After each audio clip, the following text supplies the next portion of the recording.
빈천지교 불가망, 조강지처 불하당이라는 말을 아시나요?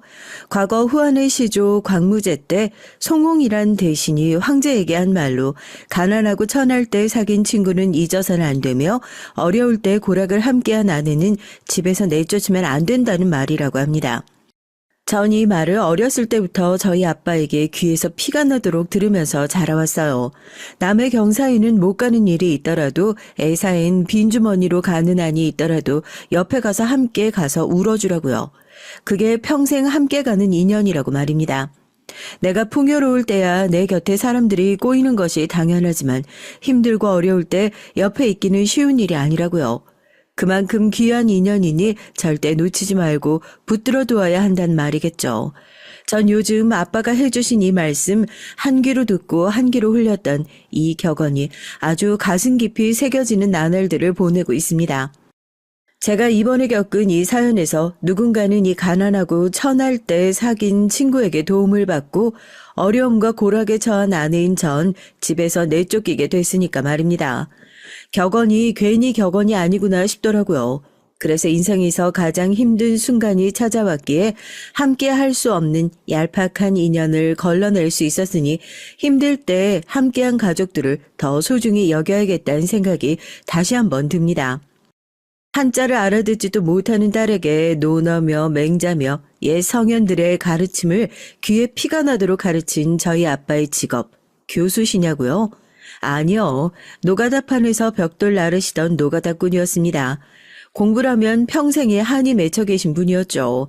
아빠 손을 만져보면 이게 손바닥인지 벽돌인지 구분이 안 될 정도로 딱딱하고 거칠거칠한 것이 그동안 아빠가 얼마나 힘든 인생을 살아왔는지 어렴풋이 가늠을 해볼 수 있을 정도죠. 제가 태어나기 직전까지 아빠는 이렇게 벽돌만 나르고 시멘트만 나르다가 나이도 40이 되기 전에 온몸에 연골이 다 나가서 죽겠구나 싶을 정도로 몸이 부서져라 일을 하셨다고 합니다. 국민학교밖에 졸업하지 못하셨고 시골에서 막 올라와서 아빠를 써주는 곳이라곤 그런 위험천만한 노가다판밖에 없었으니까요. 엄마를 만나고 엄마가 뱃속에 절 품기 전에 제 위에 언니가 한 명 있었대요. 3개월도 되지 않아 세상에 나오지도 못한 아이를 하늘나라로 떠나보내고 그 전날까지 엄마가 먹고 싶다고 했었던 갯찜 하나를 제대로 사주지 못했던 게 너무나 한이 돼서 그때 결심을 하셨대요. 아, 이대로 살면 안 되겠다. 돈을 많이 벌어야겠구나 하고요. 그때 저희 아빠랑 노가다판에서 같이 일을 하셨던 동료 두 분과 함께 지금의 회사 전신을 차리게 되신 거고요.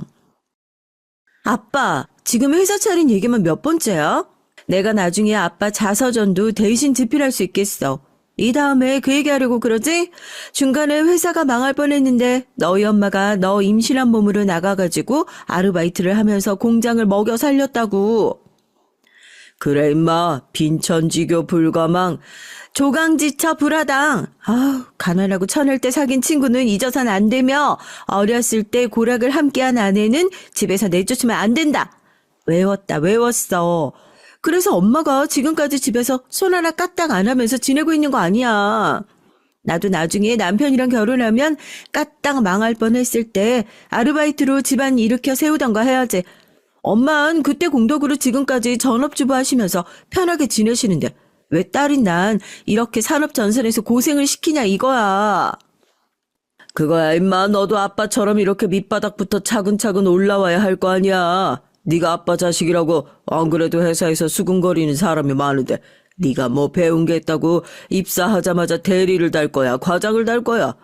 하여튼 회사에서 열심히 배워.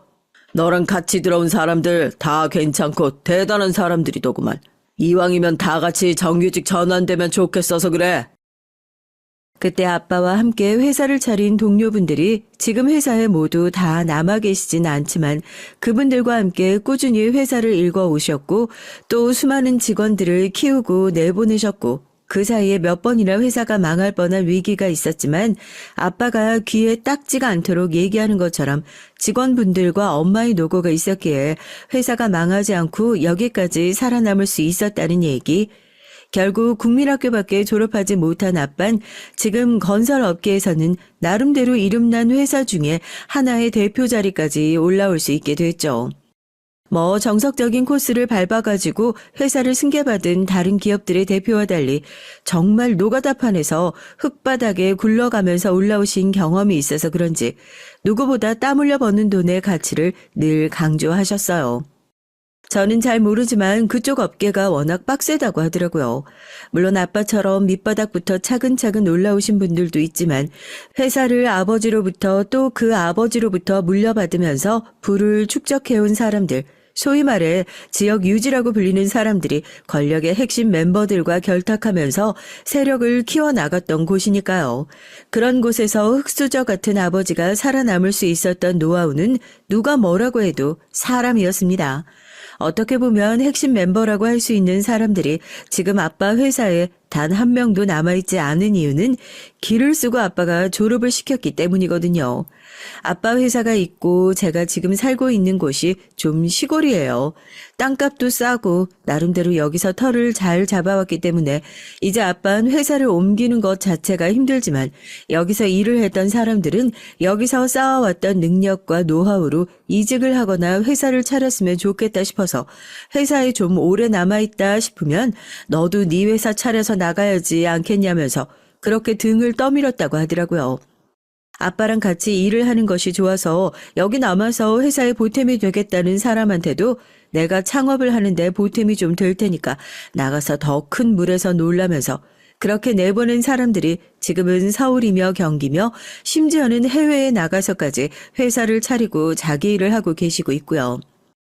아직도 매년 명절이며 스승의 날이 되면 여기저기서 들어온 선물 상자들 때문에 저희 집이 정신이 없을 정도예요. 뭐 저희 아빠가 잊지 못할 인생의 소중한 은사님이라나 뭐라나요. 아빠가 그렇게 한 명이라도 더 가르치고 내보내려고 하는 이유는 아마 아빠 학벌이 낮고 거기에 대한 콤플렉스가 있어서도 더 그랬던 것 같아요. 사실 회사 처음 차릴 때까지만 하더라도 저희 아빠 알파벳도 못 읽을 정도였거든요.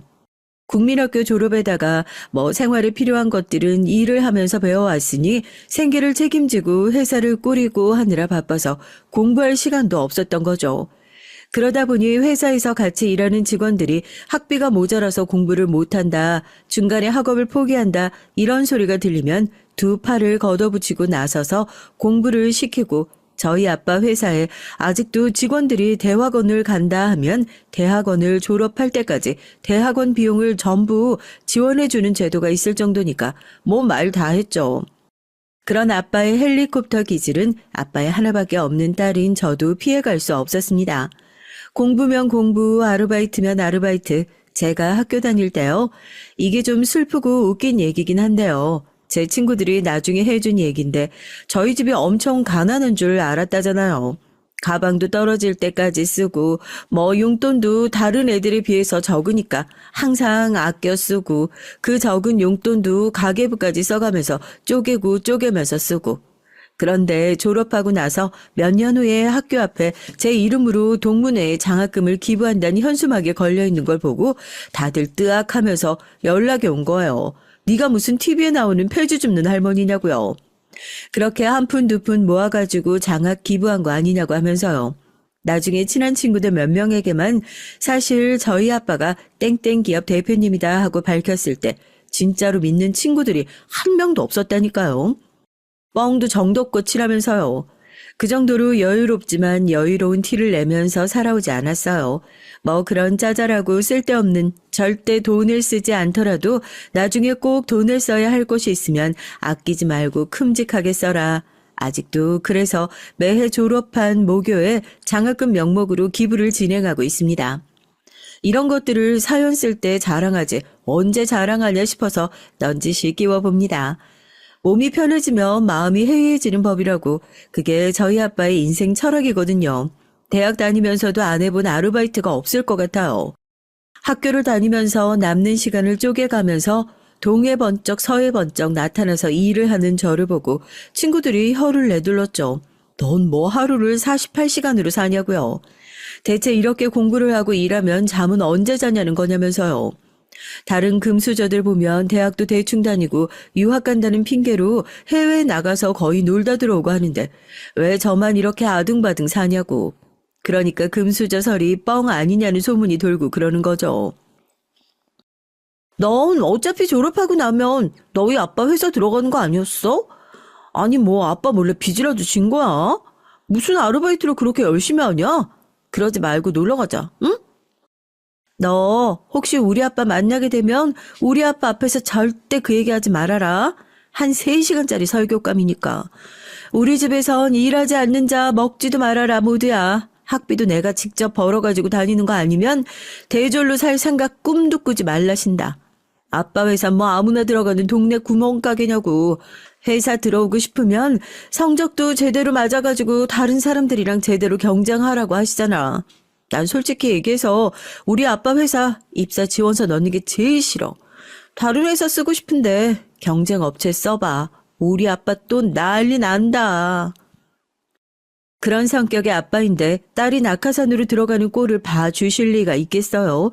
입사 지원에 성적 제한은 없지 않냐고 아무리 우겨봐도 딸내미 전영은 성적 제한이 있다면서 대학교 성적 제대로 안 맞으면 아빠 회사에 입사 지원서 넣을 생각 꿈도 꾸지 말라고. 그러면서 또 다른 회사 들어갈 생각은 또 그것도 꿈도 꾸지 말라고. 아니 그러면 아빠는 뭐 자기 딸이 꿈도 꾸지 말고 살았으면 좋겠다는 거냐고. 투정을 부리긴 했지만 사실 누구보다 아빠 회사를 들어가기 위해서 혈안이 되어 있었던 건 저였어요. 그렇게 성실하고 열심히 살아왔던 아빠를 존경하지 않을 사람이 누가 있겠습니까?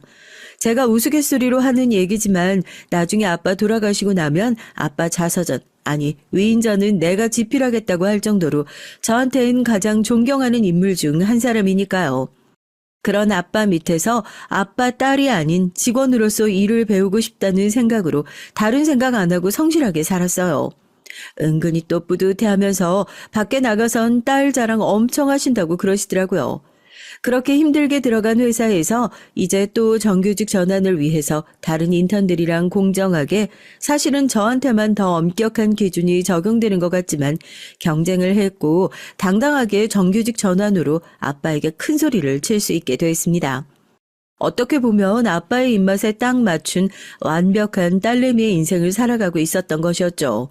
아빠가 살아가면서 가장 실패 없이 완벽하게 성공한 프로젝트 중 하나가 자식을 길러낸 일이라고 당당하게 얘기할 정도로 전 저희 아빠의 집안의 자랑이었습니다. 사실 낙하산 소리를 듣는 걸 누구보다 싫어했던 건 아빠가 아닌 저였으니까요. 괜히 아빠 얼굴에 먹칠을 하기 싫어서라도 남들보다 3배, 4배 열심히 노력하는 모습을 보여주면서 같이 일하는 사람들도 인정하는 눈치였죠. 다른 사람들은 뭐라고 해도 저는 욕 못하겠다고요. 그래서 처음엔 저 직원이 대표 딸이래, 뭐 그러면 낙하산으로 들어온 거 아니야 했던 직원들도 제 급을 보면서 다 같이 그냥 고개를 끄덕끄덕 하는 거예요. 대체 어떤 대표님이 자기 딸을 낙하산으로 넣으면서 대리도 과장도 아니고 사원으로 넣느냐면서요. 회사 구내식당에서 마주쳐도 아빠랑 저랑 아는 척도 안 하고 쌩하니 지나가 버리는 것도 한몫하지 않았을까 싶어서요. 공은 공, 사는 사, 철저하게 구분하는 칼 같은 모습에 이미 직원들 다 아는데 그냥 두 분이서 좀 편하게 지내시면 안 되냐고 보는 사람들이 더 불편해 죽을 것 같다는 소리를 들었던 적도 있었습니다. 그런 제가 남편을 만난 것이 어쩌면 제 인생에서 한 가장 의외의 선택일 수 있겠다 싶더라고요. 낙하산이라면 딱 질색이었던 저와 아빠가 선택한 유일한 낙하산이 바로 남편이었으니까요. 남편은 자기가 처음부터 쥐고 태어난 것들을 그 누구보다 잘 즐기고 누릴 줄 아는 사람이었죠. 그때 저는 연애요? 연애가 뭐예요? 일에 푹 빠져 살고 있으니 연애도 쥐뿔 관심도 없고 괜찮은 선자리는 많이 들어오는데 제가 먼저 아빠한테 그랬어요. 내가 만약 결혼을 하게 된다면 이왕이면 회사에 도움이 되는 결혼을 하고 싶다고요. 아빠는 처음에 그게 무슨 소리냐고 그랬죠. 아빠가 딸 결혼까지 회사에 이용하는 그런 못된 사람으로 보이냐고요. 아빠가 아니라 내가 욕심나서 그래. 우리 회사랑 꾸준히 거래했던 회사들 다들 튼튼하고 좋은 곳들일 거고 그런 집안 사람들이라면 아빠가 나 잘 길러냈던 것처럼 좋은 사람들일 게 분명하잖아. 보장된 사람이랑 결혼을 한다는 게 뭐가 나쁜 생각인가 싶어서. 이왕이면 멀리 보고 회사에 도움될 수 있는 사람이랑 결혼하고 싶다는 거. 그런 뜻이야. 나도 아빠만큼 이 회사가 중요하니까 아빠가 잘 읽어놓은 거 나도 잘 지키고 싶어. 제가 그런 얘기를 하니까 순간적으로 아빠 눈시울이 빨개지는 거 있죠. 제가 결혼을 하겠다는 얘기에 그랬던 건지 아니면 아빠만큼이나 회사를 아끼고 사랑하는 얘기에 그랬는 건진 몰라도 어지간히 감동을 받으신 눈치긴 하더라고요. 그렇게 어느 정도 혼기가 차고 나선 들어오는 선자리를 마다하지 않고 다 만나봤었습니다. 뭐 사랑 없는 결혼은 절대 안 할 거야 이런 철없는 생각보단 조금 더 열린 마음이었거든요. 분명히 좋은 사람들일 거다 하는 거요. 솔직히 그중에서 남편 회사에 가장 도움이 될 것 같은 사람이면서도 저랑 제일 안 맞을 것 같다 하는 사람이었어요. 어렸을 때부터 이런저런 행사에서 얼굴을 보고 같이 자라긴 했었지만 선자리에서 다시 만나게 될 줄은 몰랐는데 명함을 내밀고 보니까 저는 사원, 남편은 본부장, 명함을 보고 제 첫마디가 그랬어요. 낙하산도 이런 낙하산이 없다고요. 난 오랜만에 봐서 반갑다고 생각하고 있었는데 보자마자 이렇게 사람을 까내리냐? 금수저들 출발선은 보통 여기서부터 시작해. 너희 아버지가 좀 독특하신 거지. 그래도 어렸을 때부터 자주 봐왔던 사이라 그런지 남편이 유학을 가 있는 몇 년 동안 얼굴 한번 보지 못하고 오랜만에 만난 건데도 어제 본 사이처럼 익숙하고 반가운 느낌이 있더라고요. 이런 사람이라면 결혼이라는 골치 아픈 일도 꽤 괜찮지 않을까. 그 수많은 선자리를 나가면서 처음으로 그런 생각이 들었던 것이 결혼을 결정하게 된 가장 큰 이유였어요. 당시의 시댁이 저희 아버지 회사에 건축자재를 납품하고 있던 가장 큰 협력 업체 중 하나이기도 했었고요. 시아버지는 굳이 따지자면 저희 아버지랑은 정반대이신 분이에요. 저희 아버지가 노가다판에서 흙먼지 날려가면서 그야말로 진짜 바닥의 바닥부터 차근차근 올라오신 분이라면 저희 시아버지께서는 그 옛날에도 외동아들로 자라 대학까지 다 졸업하시고 집안에서 하던 사업을 그대로 물려받아 또 아들에게 물려줄 준비를 하고 계신 금수저 중에 금수저시죠. 그래서 그런지 남편과 제가 결혼할 당시에 주변 분들도 어떻게 이렇게 완전히 다른 인생을 살아온 두 집안이 결혼으로 묶일 수가 있냐면서 신기해하는 눈치기도 했고요. 이게 재벌로 따지자면 완전히 인수합병이라 다름없는 얘기지. 두 사람이 결혼까지 했으니까 앞으로 같이 할 수 있는 일들도 많아지겠어. 회사도 엄청 바빠지겠고. 애들이 자기끼리 좋다고 해서 하는 결혼인데 저희야 그냥 부모 입장에서 잘 밀어주기만 하면 그만인걸요. 회사 차원에서 할 수 있는 일들이야 각자 자기 자리에서 하던 일 잘하면 그만 아니겠습니까? 그래서 그런지 결혼을 준비하는 과정에서부터 결혼을 하고 나서까지도 마냥 웃지 못할 불편한 상황들이 종종 생기기도 했었어요. 물론 아빠도 그렇고 저도 그렇고 나중에 회사를 생각했을 때 남편과의 결혼이 큰 힘이 될 것이라는 생각이 있긴 했었지만 그걸 그렇게 대놓고 드러내는 성격은 아니었거든요. 반면에 저희 시아버지께서는 이 결혼으로 바라는 것이 꽤나 많으신 눈치였고요. 시아버지께서 지금 하고 계시는 회사의 규모를 훌쩍 성장시키는 것을 바라시는 것 같기도 했습니다. 너희 결혼식 할 때 주례사 누구한테 맡길 생각이냐? 내가 지난번에 국회의원이랑 안 그래도 저녁 식사를 한번 같이 했던 적이 있는데 아들이 결혼을 한다니까 자기도 뭔가 하나 해야 하지 않겠냐고 하더라고.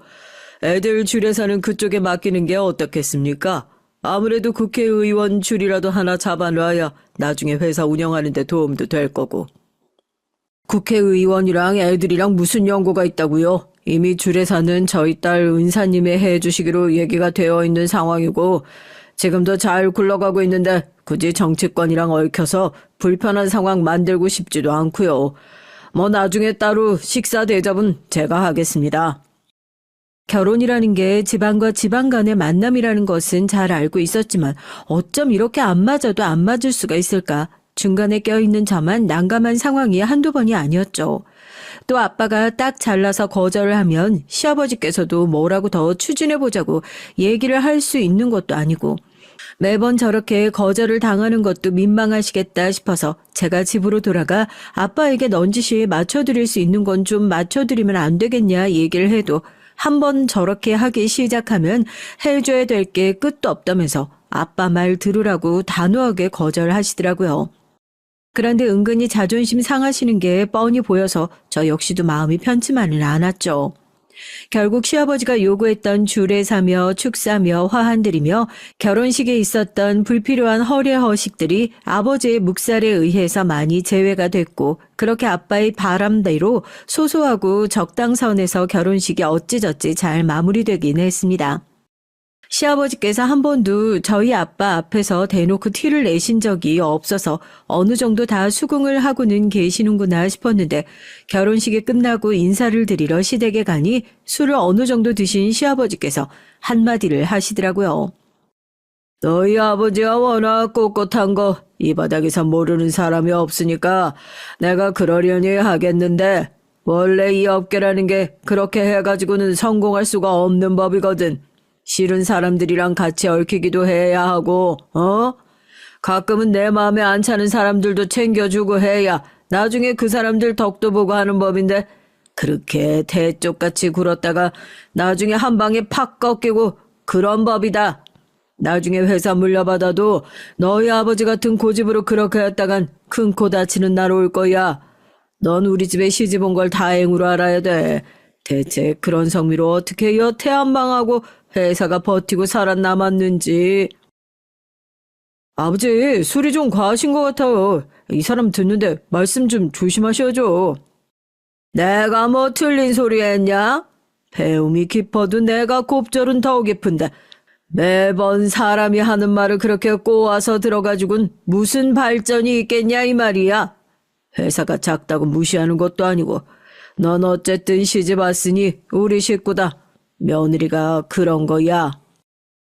시집 온 지 얼마 안 되어서 시아버지 면전에 대고 지금 우리 아빠한테 자격지심 있으신 거냐 하고 싶으신 말씀 있으시면 아빠한테 직접 가서 말씀하시지 왜 저한테 이런 소리를 하시는 거냐 한마디 쏘아붙이고 싶었지만 그때는 입 꾹 다물고 괜히 남편한테 잔소리를 했죠.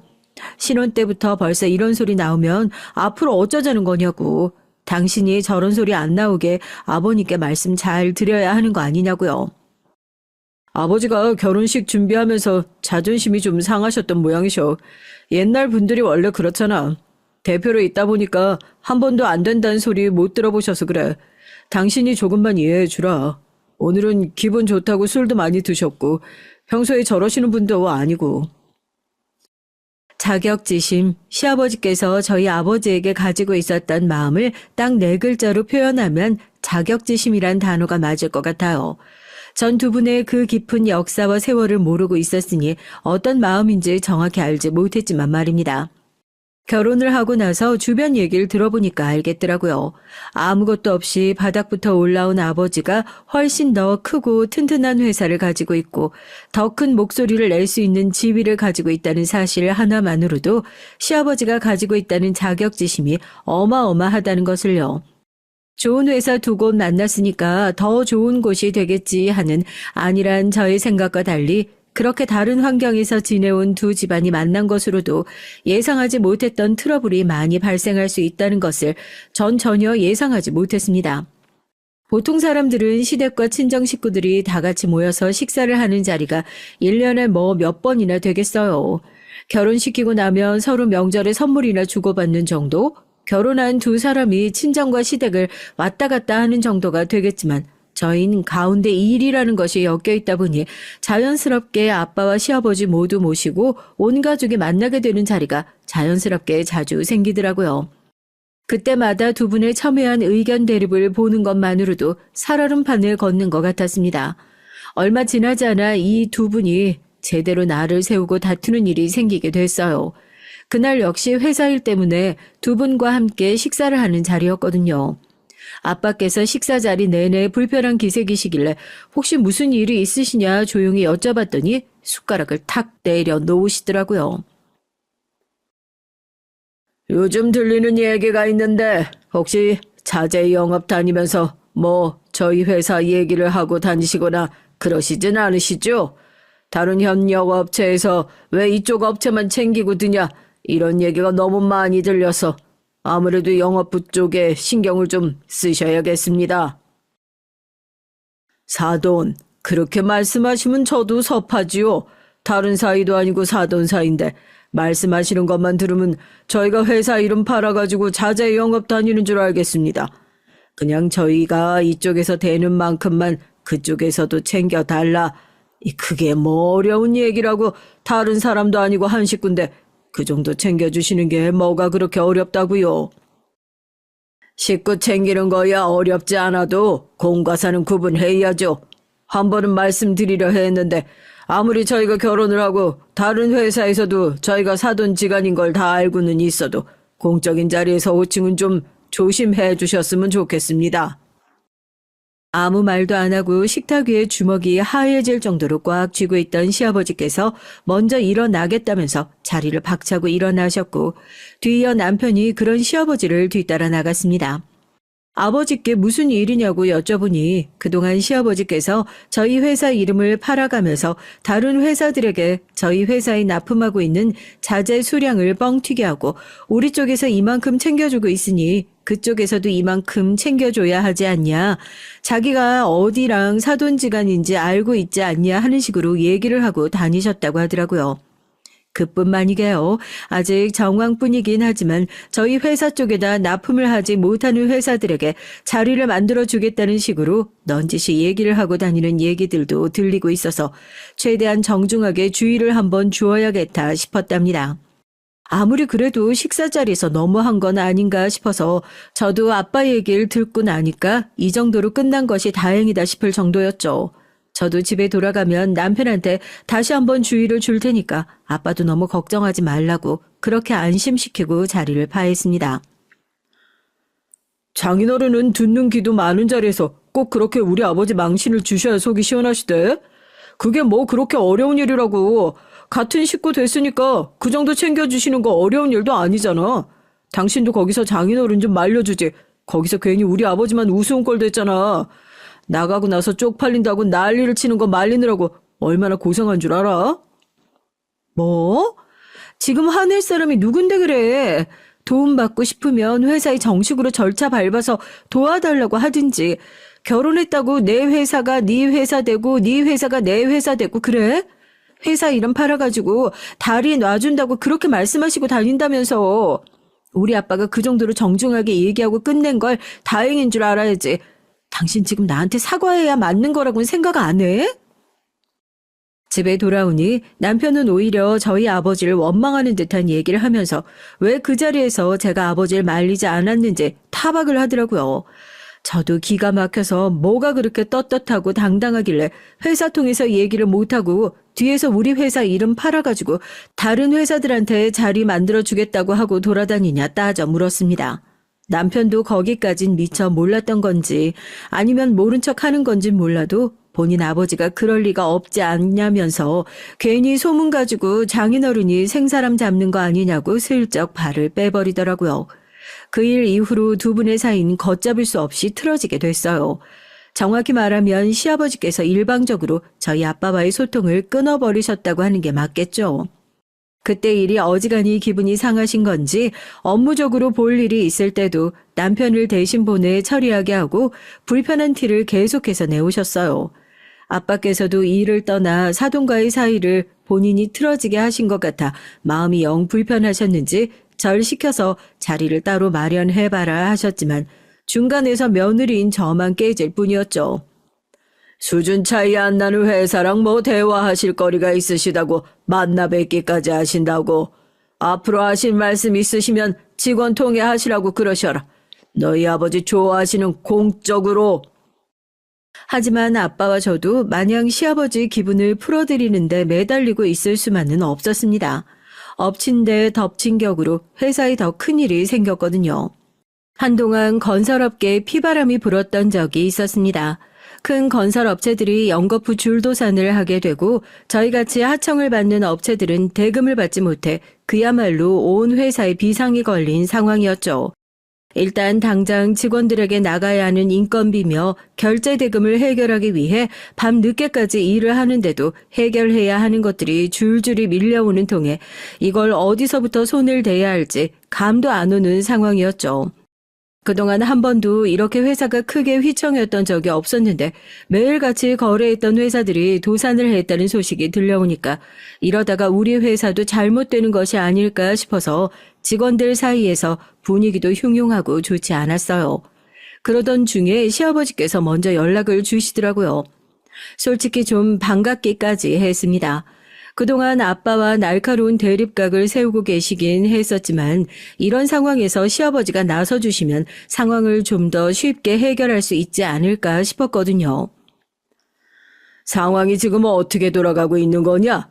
지금 얘기 들어보니까 부도 얘기가 나오고 있는 것 같던데 뭐가 얼마나 어렵게 돌아가고 있는 거야? 우선 당장 급한 거래 대금은 해결한 상황인데 앞으로 해결해야 할 것들도 많이 남아 있어서요. 저희도 이걸 어떻게 해결해야 할지 알아보고 있는 중인데 지금 아버지께서도 아시는 것처럼 다들 상황이 많이 어렵다 보니까 쉽게 도와주겠다고 나서는 곳이 없어서요. 혹시 아버님께서 나서 주실 수 없으실까요? 아버지께서 정말 힘들게 세우신 회사예요. 이렇게 부도 나서 없어지는 건 말도 안 돼요. 딸린 식구가 몇인데요. 이번 고비만 잘 넘어가고 나면 어떻게든 다시 일어설 수 있을 것 같아요. 아버님께서 주변에 아시는 의원님들이나 투자처라도 좀 알아봐 주시면 어떻게든. 그래도 시아버지께선 저희 아버지와 달리 마당발처럼 여기저기 알고 계신 분들도 많고 늘 그런 것들을 과시하셨던 분들이니까 이럴 때 도움이 될 만한 분들을 알고 있지 않을까 하고 지푸라기라도 잡아보는 심정으로 고개를 푹 숙이고 부탁을 드렸습니다. 한참을 말이 없던 시아버지께서 웃으시더라고요. 처음에 잘못 들은 줄 알고 귀를 의심하고 고개를 번쩍 들었습니다. 시아버지께서 무슨 웃겨 죽겠다는 표정으로 제가 고개 숙인 모습을 보고 웃고 계시더라고요. 공이며 사며 그렇게 구분할 때는 언제고 막상 회사 부도나게 생겼으니까 왜 이제야 빌빌거리는 것 같은 네 시아버지라도 붙잡고 죽는 소리라도 해보고 싶어지냐? 내가 너한테 악감정이 있어서가 아니라 네 아버지가 꼴 보기 싫어서 그런다. 배운 것도 없고 아는 것도 없는 주제에 어쩌다가 운이 좋아가지고 그렇게 회사 하나 성공시켜가지고는 회장 직함 좀 달고 있으니까 자기가 뭐라도 되는 것 같았나 보지? 그렇게 사람 무시할 땐 언제고 이제는 딸 팔아가지고 뭐 동냥이라도 해보려고? 너희 아버지가 와서 내 앞에 무릎 꿇고 도와주십시오 부탁하면 내 그때는 한번 생각을 해보마. 너무 수치스러워서 얼굴이 새빨갛게 달아올랐어요.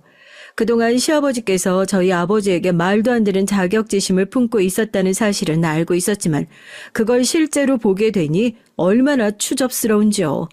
회사가 건재할 땐 저희 집이 무슨 소리를 하더라도 찍소리 한마디 못하던 시아버지께서 이제 와서 그 더러운 속내를 드러내는 모습을 보고 그대로 자리를 박차고 일어났습니다. 저를 붙잡으려고 남편이 따라 나왔고 전 울면서 남편의 뺨을 그대로 올려 붙였어요. 야, 너도 똑같아. 뭐? 우리 아버지 자존심이 어쩌고 어째?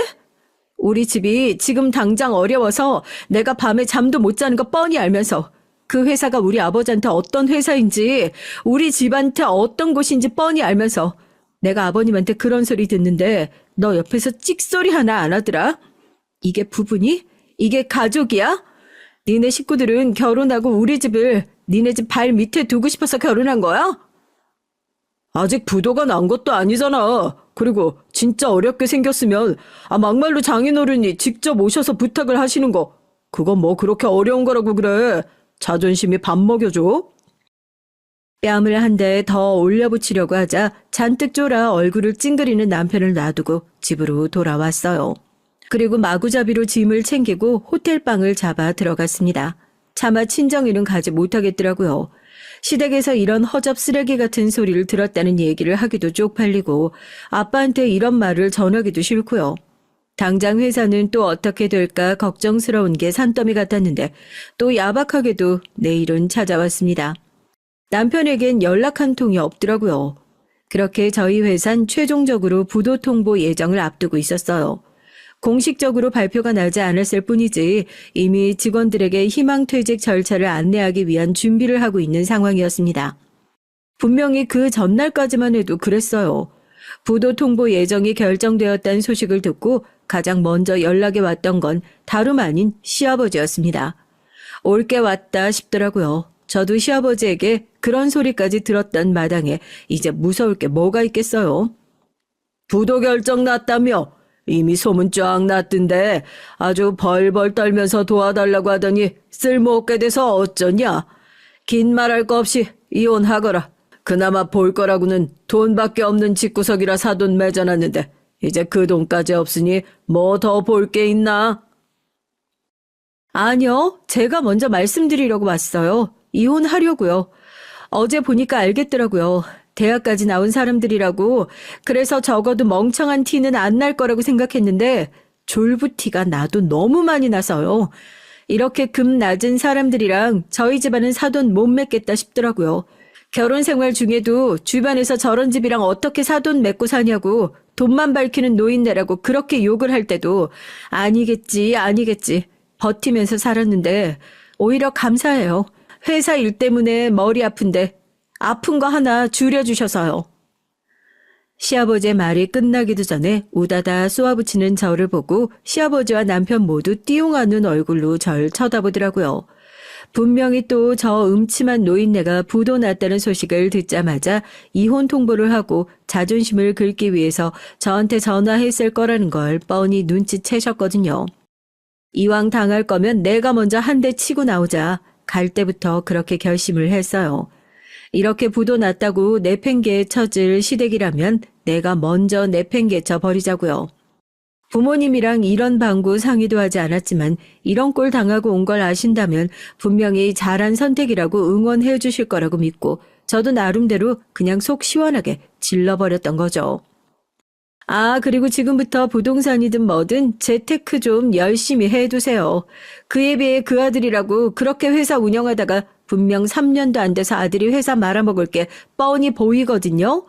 노후 대비랍시고 아들 굳게 믿고 계신 것 같은데 노후 자금 안 까먹으려면 일찌감치 다른 데 투자라도 해두는 게 좋지 않겠어요? 뭐? 너 지금 말 다 했어? 아니, 말 다 안 했는데 이제 말할 가치도 없어서 더 안 하려고. 왜? 어제처럼 한 대 더 얻어맞고 질질 짜고 싶냐? 아빠 없으면 아무것도 안 되는 게 뭘 잘났다고 떽떽거려. 너 어디 가서 나랑 결혼했다는 소리 입도 뻥끗하지 마. 나도 너랑 잠깐이나마 결혼했다는 사실이 쪽팔리니까 알겠어? 그렇게 제가 먼저 속 시원하게 이혼 서류를 거의 딱이 갈기듯이 남편 얼굴에 집어던지고 이민 가방 하나 싸들고 친정으로 달려왔습니다. 택시 타고 오면서 펑펑 우느라 얼굴은 퉁퉁 부었지 손에는 큰 짐가방 들고 있지 꼴이 말이 아닌 제 모습을 보고 부모님이 놀라가지고 이게 대체 무슨 일이냐고 물으셨죠. 안 그래도 회사 일 때문에 지금 심란하실 텐데 괜히 저까지 속 뒤집는 것 같아서 차마 말씀을 드릴 엄두도 나지 않았지만 그래도 매도 빨리 맞는 게 낫다고 얼른 사실대로 고백을 하는 게 좋겠다 싶어 제가 시댁에서 있었던 일을 몽땅 말씀드렸어요. 그래서 그냥 이혼 도장 찍어주고 시원하게 왔어. 이미 밑바닥까지 본 사람이랑 나도 더 이상 살 부대끼면서 살 자신도 없고 미리 말씀 못 드려서 죄송하긴 한데요. 그래도 내 선택이니까 존중해 주세요. 나 겨우 이혼녀 꼬리 달기 싫다고 내 가족들한테 그런 소리 하는 사람들 참아주면서 살 정도로 위인은 못 되나 봐요. 죄송해요. 잘했다. 잘했어. 그래야 내 딸이지. 하나밖에 없는 내 딸. 하나밖에 없는 우리 식구 힘들 때 내친 벌은 이제부터 아빠가 책임지고 받게 할 테니까 넌 아무런 걱정도 하지 말어. 여기서 뭘 더 어떻게 하시려고요. 그쯤 하면 됐어요. 이제 그 사람들이랑 더 얽히고 싶지도 않고요. 지금 그런 쓰레기들 신경 쓸 때가 아니잖아요. 회사는 어쩌고요. 아빤 제 이 얘기를 들으시더니 아직 아빠가 너한테 회사 걱정하게 할 정도로 이빨 빠진 호랑이는 아니라면서 회사도 가족도 다 아빠가 알아서 지킬 테니까 걱정하지 말라고 신신당부를 하시더라고요. 그때까진 아빠의 그런 얘기가 마음을 다친 절 달래기 위해서 그냥 하시는 소리일 거라고만 생각했습니다. 얼마나 어마어마한 복수의 칼날이 시댁 식구들을 향하고 있었을지 모르고 말이죠. 다음날 아침 아빠는 일찌감치 해외 출장이 있다면서 새벽 일찍 집을 나갔어요. 지금 회사가 이렇게 쑥대밭인데 무슨 해외 출장이신가 싶었죠. 엄마에게 아빠가 무슨 일로 나가신 건지 물어도 아빠께서 옛날에 일하시던 분을 만나러 가셨다는 얘기만 하셨지 자세한 얘긴 엄마도 듣지 못하셨다고 말씀만 하셨고요. 그리고 이틀 후 출장에서 돌아오신 아빤 저와 엄마를 보자마자 끌어안고 눈물을 펑펑 쏟으셨습니다. 무슨 일이냐고 물어도 이제 다 됐다고, 이제 다 해결됐다는 말씀만 하시면서 말이죠. 다음날 아침 쏟아지는 연락과 함께 잠에서 깨게 됐어요. 핸드폰을 보고 전 믿을 수 없어서 두 눈을 비비고 이게 꿈인지 생신지 싶어서 제 뺨을 세게 때렸습니다. 핸드폰에는 축하한다는 연락과 감사하다는 직원들의 연락들이 잔뜩 쌓여 있었죠. 어리둥절한 채로 거실로 나가보니까 부모님께선 저를 꼭 끌어안으시며 인터넷 뉴스 기사를 하나 보여주셨습니다. 해외 투자 회사에서 저희 회사에 투자를 결정하게 됐다는 얘기였어요. 말도 안 되는 투자 금액이었습니다. 이게 대체 다 어떻게 된 일이에요? 투자 회사에서 일하는 직원 하나가 예전에 아빠 회사에서 일하던 직원이었어. 회사가 부도 났다는 소식을 듣고 가장 먼저 연락이 왔더구나. 이 친구가 개인적으로 어려웠을 때 아빠한테 이것저것 도움을 많이 받았거든. 어떻게든지 도와주고 싶다고 방법을 찾아봐 주겠다고 하더니 그 사이에 우리 회사 자료를 받아가지고 대표를 설득한 모양이야. 회사도 괜찮고 안정적이니까 이쪽에다 투자해보는 게 어떻겠냐고.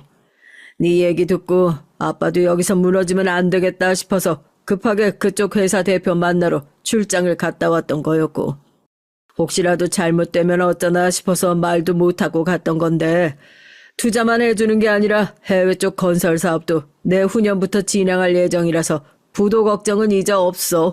다 해결된 거다. 고생했다. 고생했어.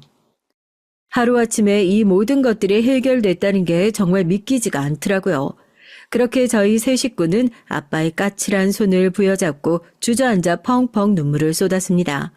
생고생을 하면서 세워왔던 회사, 누구보다 직원들을 지키고 싶어 하셨던 아빠의 노력을 알아주셨던 사람들이 아빠가 어려워졌다는 소식을 듣자마자 두 팔 걷어붙이고 나서서 자기 일처럼 해결을 하기 위해 보이지 않는 곳에서 분주히 움직여 주었다는 얘기를 들으니까 얼마나 감사하던지요.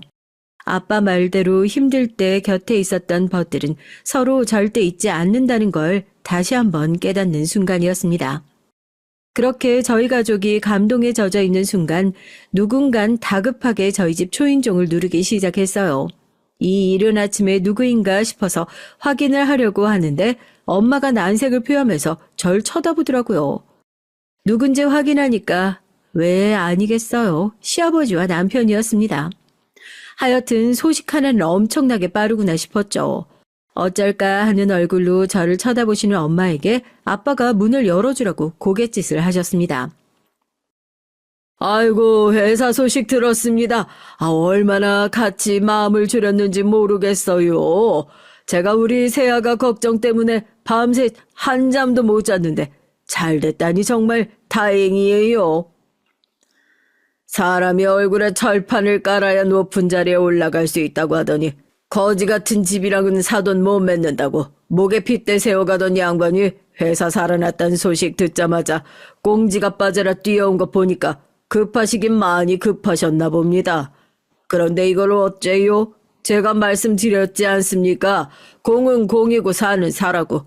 그쪽 회사는 어떨지 모르겠지만 저희는 무식하게 일만 하는 사람이라 다른 건 몰라도 앞뒤가 다른 사람이랑 절대 같이 일 못합니다. 우리 회사 다시 일으켜 세워도 그쪽 회사랑은 이제 앞으로 어떤 거래도 하지 않을 거니까 돌아가세요. 이젠 공적으로도 사적으로도 얽힐 일 없겠네요. 더 할 말 남으셨습니까? 아이고 사돈, 아니 대표님 죄송합니다. 제가 큰 실언을 했어요. 늙은이가 노망이 났다고 생각하시고 한 번만 용서해 주시면 제가 평생 제 실수 잊지 않고 충성을 다해 일하겠습니다. 회사 일은 회사 일대로 생각하셔야죠. 아니, 그게 무슨 말씀이십니까? 아버진 무릎을 꿇고 싹싹 빌기 시작하는 시아버지의 멱살을 그대로 질질 잡아 끌고 문 밖으로 내쫓아 문을 쾅 하고 닫아버렸어요. 밖에서 주먹으로 문을 쾅쾅 두드리는 소리가 그대로 들렸지만 저희 세 식구 모두 들은 척도 하지 않았죠. 그렇게 회사에도 저한테도 크나큰 위기가 있은 이후로 딱 6개월이 지났네요. 지금은 그 누구보다도 평화로운 나날을 보내고 있는 중입니다. 그래서 그 어리석은 시댁 식구들은 어떻게 됐냐고요?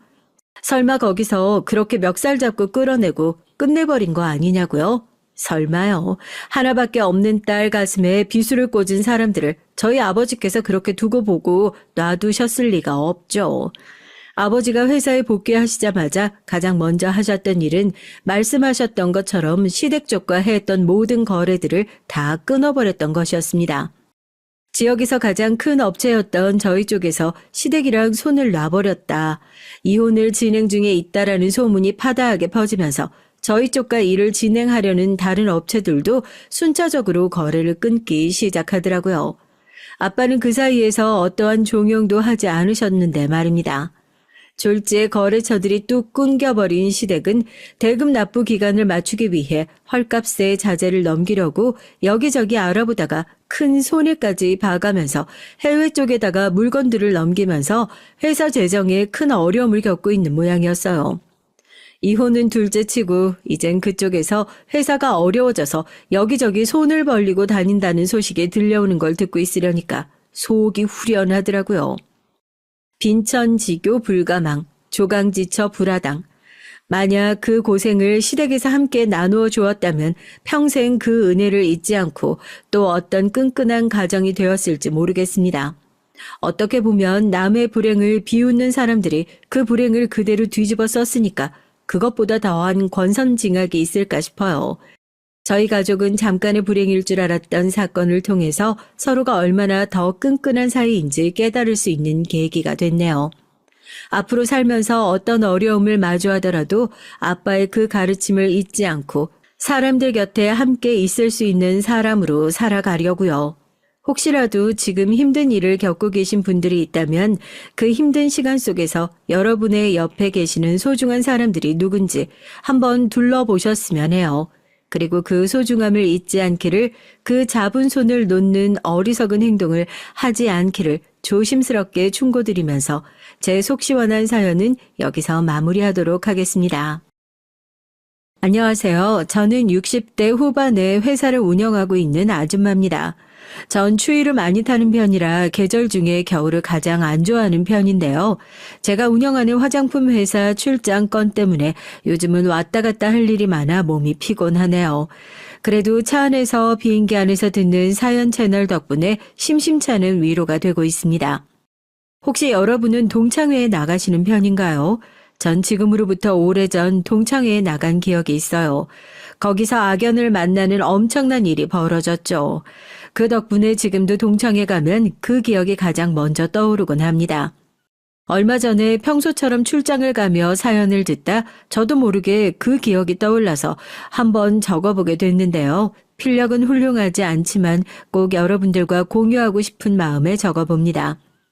우선 전 처음부터 사업을 운영하거나 할 생각도 없었고요. 저희 시아버지 쪽 회사를 살리기 위해 관여하다 보니 어쩌다 제 회사를 운영하게 됐어요. 그전엔 정말 숱한 고생 많이 했죠. 여러분들 혹시 제 나이 동년배 분들이라면 아시겠지만 저희 땐 가난하고 다들 살림이 고단했잖아요. 저희 친정은 그중에서도 유독 퍽퍽하고 힘든 시기를 어렵게 지나가고 있었습니다. 저희 아버지께선 택시 운전수셨고요. 어머니께선 몸이 아프셔서 일을 하지 못했는데 줄줄이 4명의 자식들이 있었죠. 그러니 아버지 수입만으로는 늘 배가 고플 수밖에 없는 현실이었습니다. 저희 장남인 큰 오빠가 공부를 굉장히 잘했는데 공부 대신 일을 선택하면서 조금 나아지긴 했지만 그럼에도 책임감 많은 큰 오빠조차 허덕일 정도로 생활은 나아지지 않았어요. 특히 저희 아버지께서 사기를 맞아 빚더미에 오르시면서부턴 더더욱 심해졌죠. 그게 제가 식모살이를 하게 된 가장 큰 이유가 아닐까 싶습니다. 젊은 분들은 모르실지 모르지만 어린 나이에도 생계를 위해 다른 집 식모로 가 일하던 시대가 있었어요. 저에겐 참 서럽고 힘든 세월이었죠. 남의 집 살이를 한다는 건 정말이지 매일매일이 눈칫밥을 먹어야 하고 혹시라도 뭘 잘못하면 혼이 날까봐 전전긍긍해야 하는 것이었죠. 어느 날은 어머니께서 울며 저에게 말씀하시더라고요. 얘들아, 어쩌면 좋으니 너희 아버지가 글쎄. 아이고, 난 모르겠다. 이제 우리 다 망했어. 알고 보니 아버지께서 친한분의 투자 정보를 믿고 그동안 알뜰히 모은 돈을 넣으셨는데 그게 사기였던 겁니다. 그리고 며칠 후 친정 어머니가 저희를 흔들어 깨우시더니 다급히 이 집에서 나가야 한다더군요. 엄마, 지금요? 미주야, 얼른 짐 싸라. 얼른. 어디 가는데요? 그냥 할머니네 놀러 가는 거야. 저흰 그게 야반도주라는 것도 모르고 어린 나이에 놀러 가나 보다 하는 마음으로 집을 나가야 했죠. 그리고 도착한 집인 친할머니 댁에서 하루하루를 보낼 때까지만 해도 어떻게 상황이 돌아가는지 알 수가 없었어요. 친할머니는 빚을 갚기 위해 일을 나가야 하는 엄마와 아빠를 대신해 어린 저희들을 돌보시곤 했는데 저희 형제들을 좋아하지 않으셨습니다. 그중 유독 절 싫어하셨고요. 계집애가 밥을 많이 먹는다고 하시면서요. 아이고, 계집애가 뭘 저리 밥을 많이 먹니? 뭐가 되려고. 입이 이렇게나 많은데 네 남동생 양보할 생각은 않고 말이야. 어린 나이에 쌀을 씻고 바닥 청소를 하고 그렇게 눈치 보며 지내면서도 할머니는 밥을 많이 먹는 절 굉장히 못마땅해 하셨습니다. 그러던 어느 날 할머니가 밤중 누군가와 속삭이는 소리를 듣게 됐어요. 제 미주는 어디 보내버려야 하는 거 아닌가 몰라. 아유, 어차피 남자도 아니고 시집가면 쓸모도 없을 텐데. 이대로 있다간 나도 니들도 모두 굶어 죽겠어. 얼른 보내버리자. 할머니가 말을 하는 대상이 엄마라는 건 그 다음에 짐작할 수 있었습니다. 친정 어머니는 그래도 제 나이가 너무 어리다며 어딘가에 일을 하러 보내는 건 너무 가혹한 일이라고 말씀하셨죠. 허나 할머니는 계속해서 엄마를 설득하고 있었고 엄마 역시 점점 할머니 말에 수긍을 하고 있었어요. 어린 전 도대체 어떻게 된 영문인지 몰라 그저 벌벌 떨며 차디찬 이불 속에서 바싹 몸을 웅크리고 있었죠. 근데 다음날 엄마가 절 조용히 부르시더니 이러시더라고요. 제가 너무나 듣고 싶지 않던 말이었습니다. 미주야, 너 거기 가면 배부르게 먹을 수 있어. 여기랑 다르게 따뜻하게 지낼 수도 있고. 그러니까 서울 가라, 응? 엄마, 나 가기 싫어. 식모살이 하기 싫어. 나 학교 가고 싶어. 꼭 가야 돼? 미주야, 엄마 부탁이야. 여기선 할머니도 엄마도 널 책임질 수가 없어. 전 엄마의 다리를 붙들고 싫다고 계속해서 매달렸지만 엄만 결국 냉정하게 말씀하셨어요. 제가 나가야 집이 살 수 있다면서요. 엄마의 그 말에 전 더 뭐라 대꾸할 수가 없었죠. 눈물이 그렁해선 저를 어떻게든 보내시려는 엄마의 결의가 느껴졌기 때문입니다. 그렇게 전 어린 나이 서울의 어느 집으로 가게 됐고 그곳은 여관 사업을 하는 주인집이었어요. 그 집에 발을 들이자마자 저희 집과는 달리 굉장히 잘 사는 집이라는 게 한눈에 느껴졌죠. 처음엔 감탄이 흘러나왔습니다. 그런데 주인집 아주머니는 제가 오자마자 차가운 눈길로 할 일을 안내해 줄 뿐 말도 잘 섞으려고 하지 않았어요. 거기서부터 약간 쎄한 감이 오기 시작했습니다. 예, 너 일 잘하는 건 맞지? 나 소개받을 때 네가 행동도 빠릿빠릿하고 일도 잘한다고 해서 돈 주고 쓰기로 한 거야. 너 여기서 먹여주고 재워준 값 톡톡히 해야 된다. 사람은 다 제 값을 해야 되는 거야. 네. 기운 없이 고개를 떨구며 알겠다고 하는 제게 주인집 아줌마는 더 차가운 눈길을 보내며 그날 할 일을 지시했어요. 일단 네 그 꼬지란 옷 벗고 깨끗이 씻은 다음에 새 옷으로 갈아입어라. 우리 집에서 그 거지 같은 행색은 절대 허락 못하니까. 다 끝나면 저녁밥 지어야 되니까 다른 식모 언니들한테 물어보면서 돕고. 알았니? 참고로 여긴 너만한 나이 우리 딸도 함께 살고 있으니까 거슬리게 행동하면 안 된다. 네, 알겠습니다. 친정엄만 제게 그곳에 가면 따스하고 배부르게 있을 수 있다고 말했지만 실상은 전혀 달랐어요. 우선 주인집에서 일하면서 전 잠을 제대로 자본 적이 한 번도 없어요. 아주머니는 게으름을 피우는 것을 상당히 싫어하셨고 게으름 피우는 아이한텐 절대 밥을 주지 않겠다고 하셨습니다. 그래서 아침잠이 많은 전 한 번도 편하게 자본 적이 없어요. 실제로 제가 한번 늦잠을 자고 일어났을 때 주인집 아줌마는 바로 손을 들어 제 뺨을 날리셨어요. 이 망할 년이 어디서 군뱅이처럼 행동하고 있어? 식모로 들어왔음 빠릿빠릿하게 움직여야지. 다시 쫓겨나고 싶어? 아마 저희 집이 그 주인집에서 조금만 가까웠어도 전 어떻게든 도망을 나왔을 겁니다.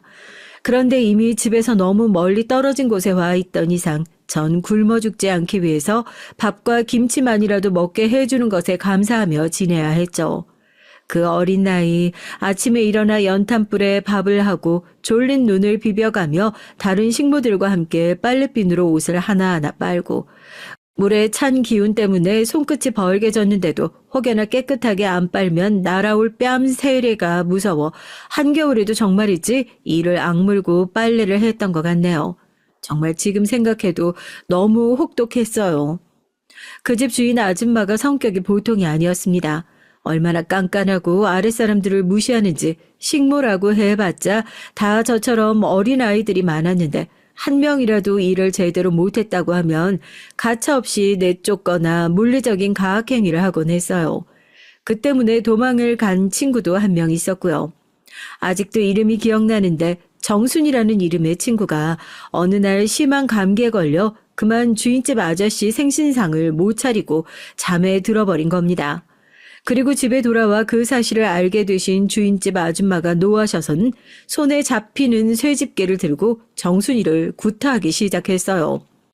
살려주세요. 아줌마 살려주세요. 이년이 어디서 지랄을 떨고 있어? 너 같은 애들은 좀 맞아야 정신을 차려. 너 똑바로 안 돼? 정순이는 살려고 계속해서 빌었지만 주인집 아줌마는 발로 정순이의 얼굴을 밟아가며 때렸습니다.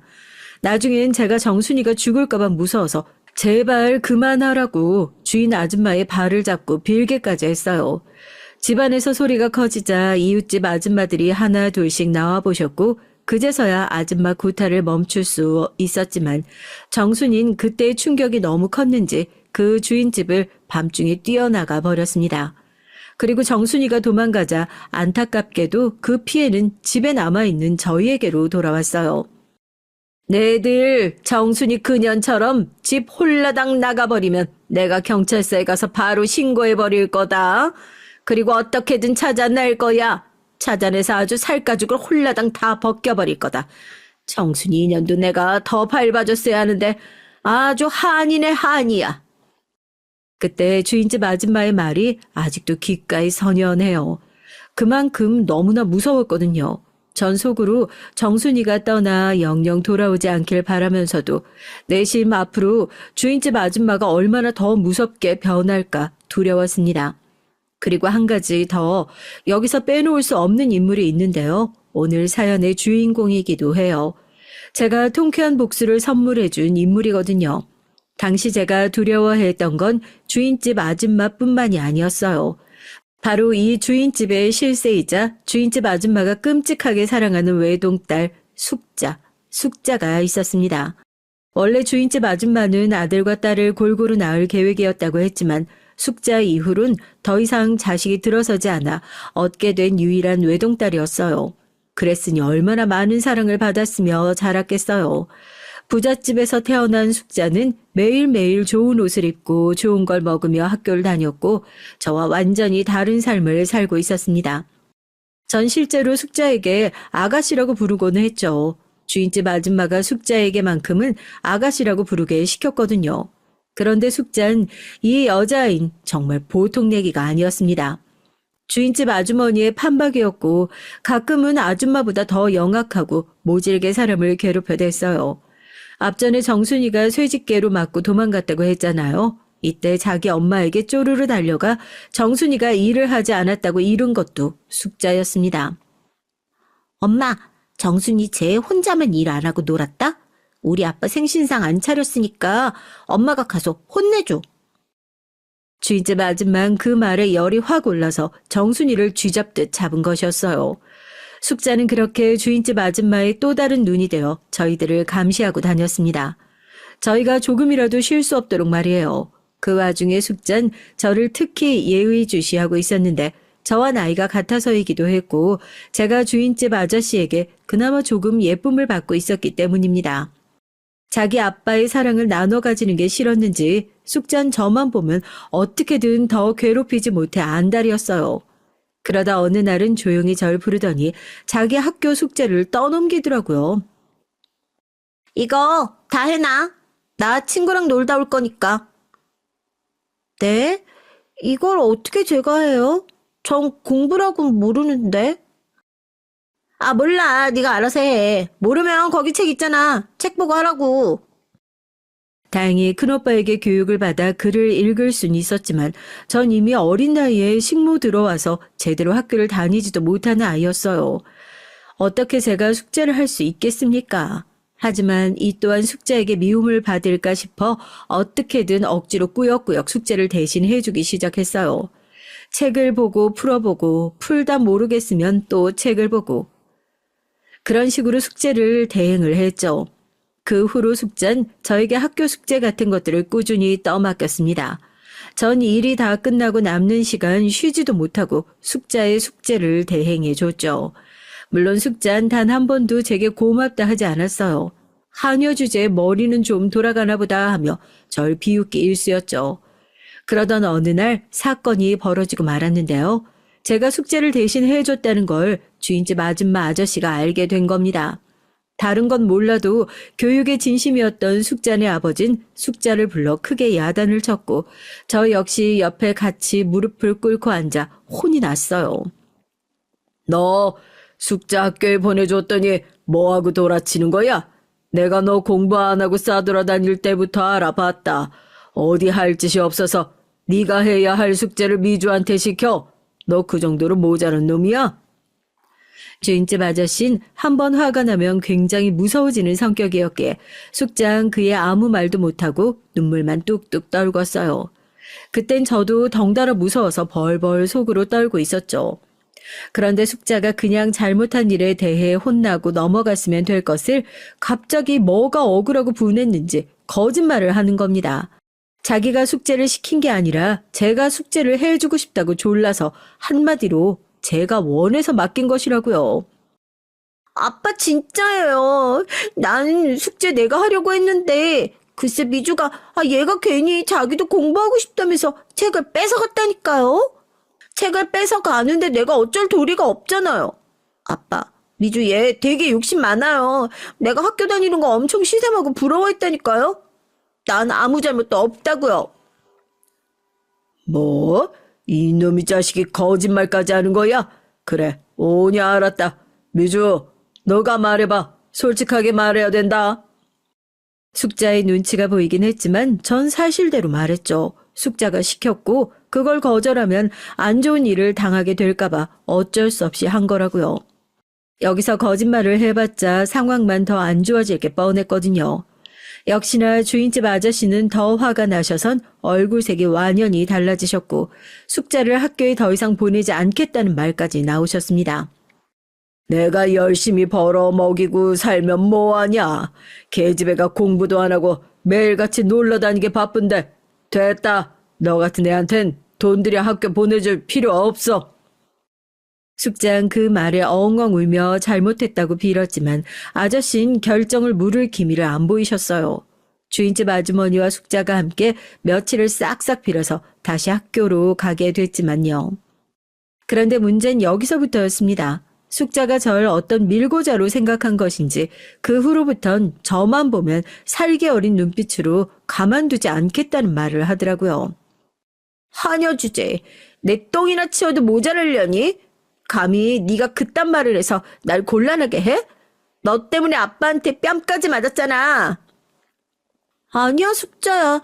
난 정말 말한 적 없어. 네 숙제 대신 해주고 있는 거 아무에게도 말 안 했어. 그럼 어떻게 아빠가 알게 됐는데? 다 네가 한 짓이잖아. 나도 몰라. 그건 아무튼 난 아니야. 정말이야. 숙자는 끝끝내 제 말을 믿지 않았고 그 후로부턴 모든 일에 회방을 놓기 시작했습니다. 제가 빨래를 하고 있으면 일부러 깨끗해진 빨래를 흙탕물에 집어 던져 버린다든가 저녁상을 차리고 있으면 그 뒤에 가서 다 차려진 음식에 침을 뱉는다든가 하는 식으로 말이죠. 그리고 제가 자고 있는 와중 일부러 제 귀에 이상한 벌레를 집어넣어 비명을 지르게 하기도 했어요. 정말 악질 같은 행동들이었습니다. 그리고 더 나쁜 건 주인집 아줌만 숙자의 짓이라는 걸 알면서도 번번이 제 뺨을 때렸습니다. 밥값 안 하는 것들은 내가 다 내쫓는다고 했어, 안 했어? 그게 아니고요. 숙자가. 어디서 내 딸 핑계를 들어? 우리 딸은 착한 애야. 아줌만 제가 일을 똑바로 하지 않는다면서 절 골방에 가두기도 했고요. 덕분에 전 한겨울 매서운 추위에 오들오들 떨며 골방에 갇혀선 며칠간 갇히는 벌을 받기도 했습니다. 그 추위 속에서 엄마와 아빠의 얼굴을 간신히 그려가며 그냥 이대로 내가 죽었으면 좋겠다는 생각을 하기도 했죠. 너무 힘들었으니까요. 지금 생각하면 왜 내가 그때 그 집을 탈출하지 못했는지 후회가 되고 스스로 너무 불쌍하다는 생각도 들어요. 어린아이가 골방 속에 갇혀 생쌀과 물만 먹은 채 제발 살려달라고 비는 모습이 너무나 안쓰럽고 가엾죠. 허나 숙자의 괴롭힘은 여기서 끝나지 않았습니다. 더 큰 사건이 벌어지게 됐는데요. 때는 숙자가 고등학교에 진학했을 때입니다. 이때 전 아주 기적 같은 제안을 받게 됐어요. 다른 누구보다 따스하게 저희들을 대해주었던 주인집 아저씨가 저를 학교에 보내주시겠다고 한 거예요. 주인집 아저씨는 간간히 저를 지켜보고 계셨는데 아무래도 제 머리가 비상하고 영특한 것 같다며 공부한다면 잘 살 수 있을 것 같다고 하시더라고요. 아저씨는 저의 학비를 모두 지원해 주시겠다고 했고 식모 일만 게을리하지 않으면 언제든 시간을 내어 공부해도 좋다고 하셨습니다. 아저씨, 감사합니다. 정말 감사해요. 뭐라고 말씀드려야 할지 모르겠어요. 아니다. 숙자랑 집사람 때문에 많이 힘들지. 어린 나이에 남의 집 살림하는 것도 만만치 않을 텐데. 아저씨는 뭘 해도 기특하게 해내는 널 보면 우리 딸이 아직 너무 철이 없다는 생각이 드네. 어쨌든 학비를 걱정하지 말고 편리하게 다녀라.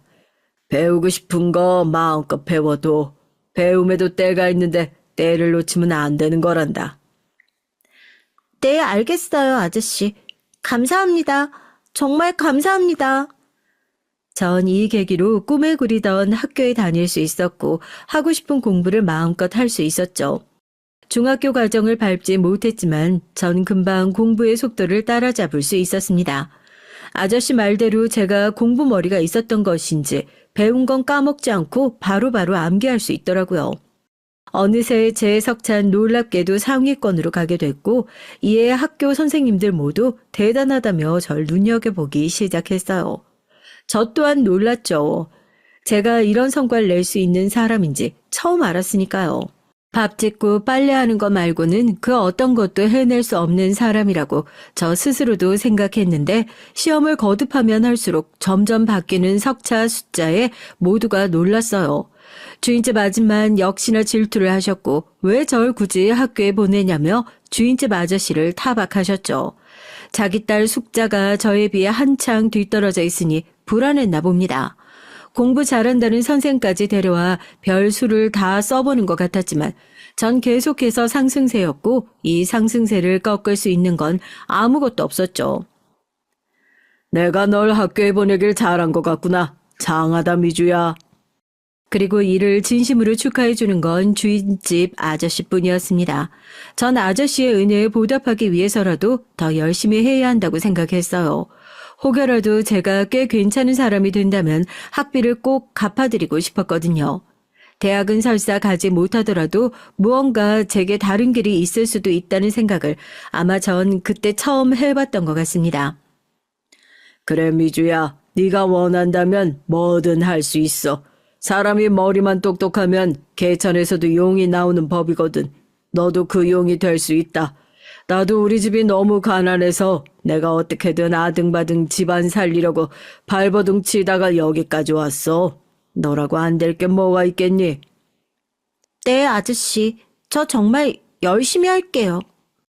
그의 아저씨는 제 꿈을 응원해 주셨고 아줌마 몰래 혹여나 대학에 가고 싶거든 자신이 학비를 주겠다는 말까지 하셨습니다. 너무 기적 같은 일이었죠. 하지만 이 시기 끔찍한 사건이 벌어지고 말았어요. 제가 말했던 그 대형 사건이요. 저는 이 사건을 계기로 얼굴에 커다란 흉터가 생겼고 성형외과에서 시술을 받기 전까진 평생 이 흉터를 안고 살아가야 했습니다. 어느 날 숙자가 갑자기 소리를 지르며 저를 깨우는 거예요. 오밤중이라 주위가 조용했는데 숙자의 목소리만 쩌렁쩌렁 울리더군요. 숙자는 다짜고짜 제게 자기 엄마의 다이아 반지를 가져갔냐면서 난리를 쳤어요. 할머니의 유품이자 엄마에게 가장 소중한 물건인데 이게 없어졌다면서 말입니다. 난 몰라, 숙자야. 왜 나한테 그러는 거야? 난 그게 있는지도 몰랐어. 거짓말하고 있네. 엄마, 얘 지금 거짓말하는 거야. 내가 다 봤어. 전에 네가 우리 엄마 다이아 반지 손가락에 껴보고 그랬잖아. 내가 모를 줄 알았어? 네가 그거 탐내고 있는 거? 정말이야? 숙자 네가 봤어? 예, 너 내 반지 가져갔니? 가져갔으면 돌은 내놔 얼른. 게다가 주인집 아줌마는 이미 뒤집어져 있었습니다. 이성을 모두 잃은 사람처럼 자기 엄마를 추억할 수 있는 유일한 물건이라며 당장 도로 내놓으라고 난리를 치더군요. 제가 아무리 아니라고 해도 소용이 없었어요. 주인집 아저씨가 나중에 깨선 무슨 일이냐고 하자 숙자와 주인집 아줌마는 이미 절 도둑으로 가리키고 있었습니다. 제가 놀라서 아니라고 더듬더듬 변명을 하자 아저씨는 절 믿어주시는 눈치였지만 제 물건들을 모두 뒤집어 봐야 한다는 주인집 아줌마 말엔 동의를 하셨죠. 그래, 알겠다. 미주야, 저기 우린 네가 안 가져갔다고 생각한다. 근데 저희 엄마가 하도 그러니까 일단 그럼 저기 네 방 한 번만 보마. 괜찮지? 당신도 미주 방에서 아무것도 나오지 않으면 사과해야 돼. 그깟 반지가 뭐라고 이런 호들갑을 떠는 거야? 전 떳떳했기에 다 뒤져보라고 절대 없다고 호언장담을 했죠. 그게 패착이고 실수라는 것도 예상하지 못하고요. 잠시 후 숙자가 제 서랍장 쪽을 열더니 하는 소리와 함께 제 엄마를 부르더라고요. 서랍장엔 제가 평소 쓰는 일기장 말고는 아무것도 없어요. 일기장이라고 해봤자 사실 굴러다니는 페이지들을 몇 개 주워 적은 것들이었고요. 이상했습니다. 엄마, 일기장 안에 껴있었어, 반지가. 숙자는 호들갑을 떨며 일기장 안에서 떨어지는 다이아몬드 반지를 들어보였죠. 순간 전 너무 놀라서 픽 주저앉을 뻔했고 곧바로 주인집 아줌마를 봤습니다. 주인집 아줌만 그걸 보다가 제게로 시선을 돌리더니 손을 들어 제 뺨을 날렸어요. 너무 세게 맞은 탓에 전 거의 바닥에 닿을 듯 몸이 휘청였고 급기야 쓰러져 버렸습니다. 그 이후 주인집 아줌만 예전 정순이에게 그랬던 것처럼 제게도 똑같이 발길질을 하셨고 더 심한 욕을 해댔어요. 그리고 주인집 딸인 숙자가 옆에서 열심히 그걸 거들었고요. 어디 개가 주인을 물어? 먹여주고 재워주고 월급까지 줬더니만 넌 은혜를 이런 식으로 갚냐? 어디 내 물건을 훔쳐가? 이게 나한테 어떤 반지인 줄 알고. 그러니까 엄마, 은혜도 모르는 개는 함부로 거두는 게 아닌데 우리가 실수했지 뭐. 얼른 제 짐 싸서 내보내자. 저런 건 두들겨 팰 가치도 없어. 주인집 아줌만 아저씨가 학교에 보내준 은혜도 모르고 이런 짓을 저질렀다고 괘씸하다면서 절 세게 짓밟고 주인집 아저씨도 여기엔 어떤 말을 덧붙이지 못하신 채 뒤돌아서 버렸습니다. 전 그냥 소, 돼지, 길 가는 개처럼 맞고 또 맞았어요. 나중에 너무 맞아 얼굴이 잔뜩 부어올랐고 피가 질질 흘렀는데 주인집 아줌만 그마저도 꼴 보기 싫다며 찬물을 가져다 제 얼굴에 뿌리더니 머리채를 잡아 절 대문 밖으로 내쫓으시더라고요. 절대 아니에요. 아줌마 아저씨, 저 절대 아니에요. 제가 왜 아줌마 반지를 훔쳤겠어요. 저 그런 거 탐내는 사람 아니에요. 어떻게든 제가 아니라고 저 역시 해명하고 싶었나 봐요. 다른 게 아니라 절 믿어주신 주인집 아저씨에게만큼은 떳떳하고 싶어서요. 그런데 숙자는 대문 밖에서 더 밀려나지 않고 계속 항변을 하는 제게 다가와서 세게 뺨을 올려 붙이더군요. 거지 새끼가 어디 주제도 모르고 기어올라.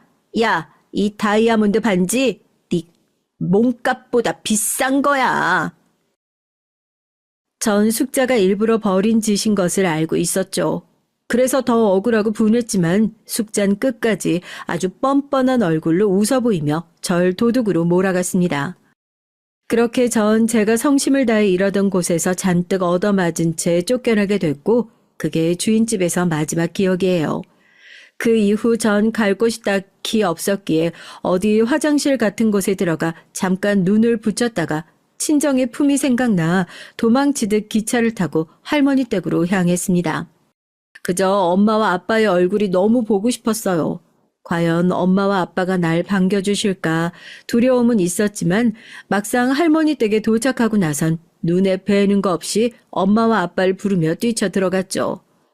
저희 엄마는 완전히 망가진 상태의 저를 보시곤 거의 기겁을 하셨습니다. 제 얼굴과 얼굴에 자리한 큰 상처 그리고 멍이 잔뜩 들어있는 몹쓸 몸 상태에 너무나 놀라신 거죠.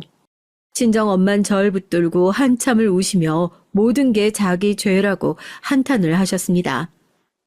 괜찮아, 엄마. 울지 마. 미안하다, 우리 딸. 엄마가 너무 미안해. 친정엄마와 아버지 모두 저에게 죄스러워 하셨어요. 하지만 다행히 할머니 댁에 살면서 소름 끼치는 주인집의 기억도 조금씩 떠나보내게 될 수 있었습니다. 그럼에도 전 한 가지 가슴속에 이루지 못한 꿈 내지 열망이 있었는데요. 그건 바로 학업에 대한 열망이었어요.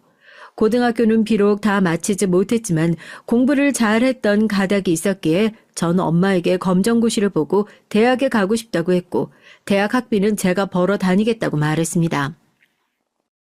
그래, 우리 딸이 하고 싶다는데 엄마가 허락 못 해줄 거 있니? 엄마도 열심히 일해서 우리 딸 학비 보태줄게.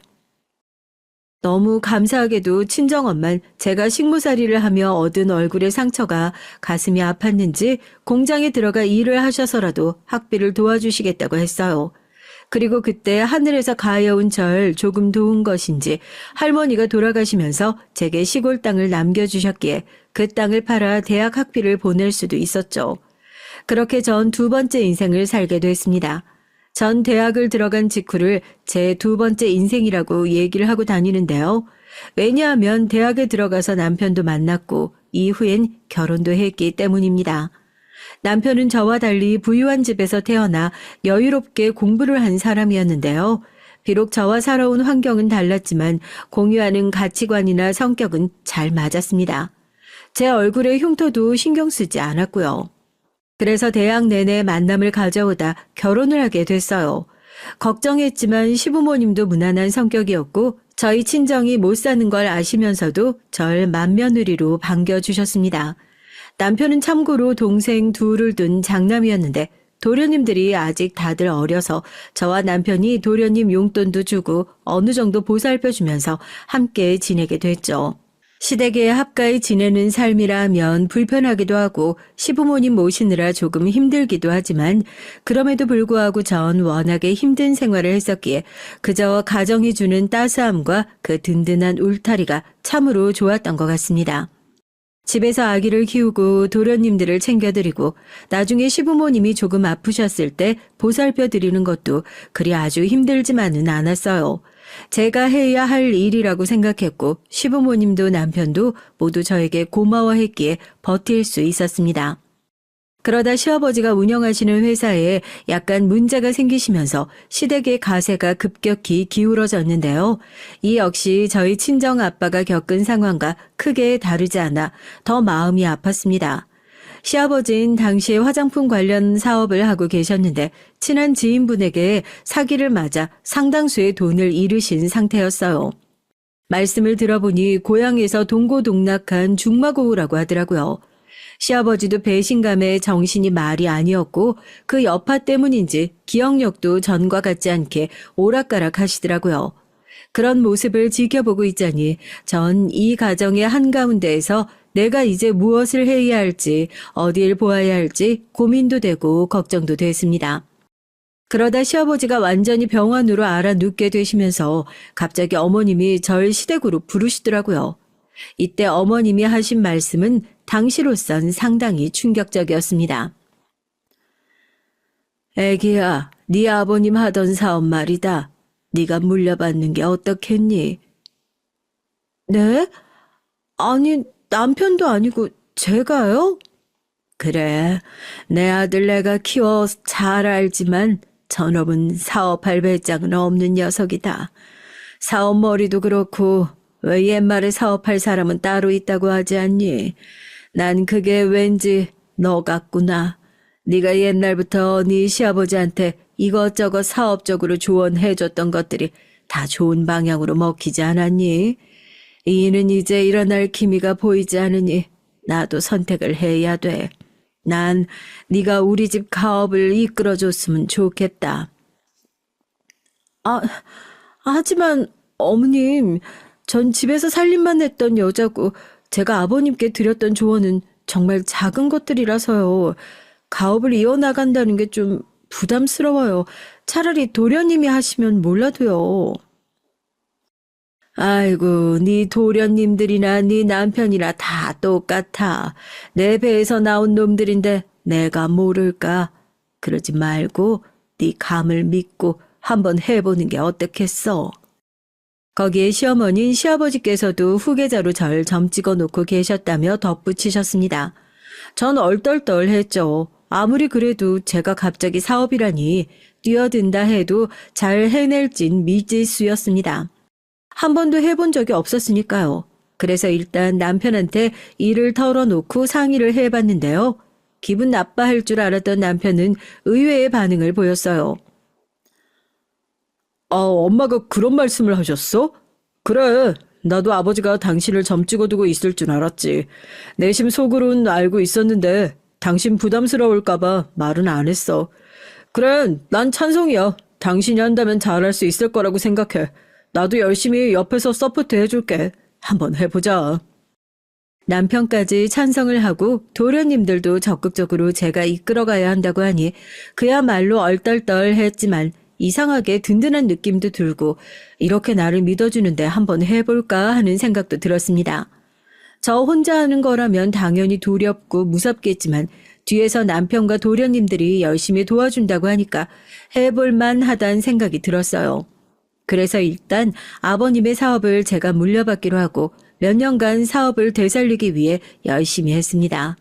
먼저 아버님의 오랜 지인분들을 제가 직접 찾아가 무릎을 꿇고 도움을 요청했어요. 무례한 부탁일 수 있지만 저희가 정말 어려워서 이렇게 신뢰를 무릅쓰고 찾아왔어요. 저희 아버님이 아프시면서 며느리인 제가 가업을 이어받게 됐거든요. 여기 있는 분들 모두 아버님과 절친한 친구분들이라 들었습니다. 제발 이번 한 번만 도와주신다면 이 은혜 잊지 않고 꼭 보답하겠습니다. 아버님이 워낙에 인품이 훌륭하셨던 분이고 지인분들이 힘들 때 선뜻 도움을 먼저 주셨던 분이라 다행히 그분들이 적극적으로 나서주신 덕에 사업은 조금씩 빛이 보이기 시작했어요. 자금줄이 트이니 그 다음부턴 쑥쑥 다시 성장의 기미를 보이더라고요. 그리고 저란 사람 역시 사업에 적응해 나가며 제가 나름 회사 경영에 소질이 있다는 것도 알게 됐고요. 그때 전 아주 큰 결정을 내리게 됐죠. 지금 생각해보면 그때의 결정이 제 인생을 바꾸는 결정타가 아니었을까 싶습니다. 여보, 나 이제 새로운 사업에 도전해보고 싶어. 내가 생각하는 사업이 있는데 당신이 좀 도와줬으면 좋겠어. 어? 갑자기? 아니, 잘 자리 잡았는데 또 무슨 사업을? 남편은 당황스러워했지만 제 선택을 따라줬어요. 그렇게 아버님의 사업이 자리를 잡았을 때 그것을 도련님에게 잠시 넘기고 전 꽃배달 프랜차이즈 사업을 시작했습니다. 독학으로 꽃을 배웠고 5년 넘게 전국을 돌며 가맹점을 모집했어요. 읍면 단위까지 돌면서 잘하는 꽃집이 어디냐고 물어물어 가게들을 찾아가 주인들을 설득했습니다. 그래서 가맹점과 신뢰를 쌓아 안정된 사업 기반을 마련해 나가기 시작했죠. 남편과 함께 상품들을 꾸준히 개발하는 것도 소홀히 하지 않았고요. 다양한 아이디어 상품들을 개발해 나가면서 천천히 사업이 잘 되어가고 있다는 느낌을 받았어요. 그리고 드디어 사업이 어느 정도 정점에 찍혔을 때 마음 깊은 곳에서부터 벅참이 차올랐습니다. 시댁으로부터 남편으로부터 정말 뜻깊은 축하의 박수를 받을 수 있었거든요. 여보, 생각해보면 다 당신 덕분이야. 당신이 애써준 덕분에 우리 어머니도 내 동생들도 모두 편안하게 살 수 있었어. 당신이 수고해주지 않았다면 솔직히 우리 다 길바닥에 나앉을 수도 있는데 정말 고마워 여보. 내가 당신을 만난 건 정말 천운이다, 천운. 제 생일날 도란도란 시댁 식구들과 모여 밥을 함께 하는데 갑자기 도련님들과 남편이 미리 준비한 케이크를 꺼내놓으며 저런 말을 하더라고요. 마음 한켠이 정말 찡했습니다. 이 순간이 제 인생의 가장 큰 전성기나 다름없었죠. 그런데 이때 바로 그 아이가 제 인생에 다시 끼어든 거예요. 동창회에서 말입니다. 그 당시도 연말이라 여기저기 모임 약속이 잡혀 있었는데 고등학교 동창회에서 갑자기 연락이 왔더라고요. 사실상 전 고등학교를 다니다 그만두었기에 동창회에서 연락 올 일이 없는데 그 당시 절 좋게 기억해주는 친구들이 아름아름 제 소식을 물어 저에게까지 연락을 해온 거였어요. 미주야, 나 혜원이야. 기억나나? 아유, 우리 도시락도 같이 나눠 먹고 그랬었잖아. 네가 내 수학 문제도 알려주고. 다름 아니고 너 어떻게 사는지 궁금해서 친구들한테 물어보니까 네 소식 알려주더라고. 동창회에 한번 나오지 않을래? 아, 얼굴 보고 회포도 한번 풀고 싶다.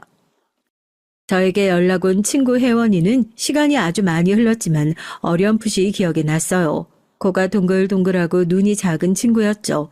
문자를 받자마자 전 무엇보다 반가운 마음이 들어 가슴이 뭉클해졌습니다. 친구들이 아직도 날 기억해준다는 것이 너무 고맙고 기쁘더라고요.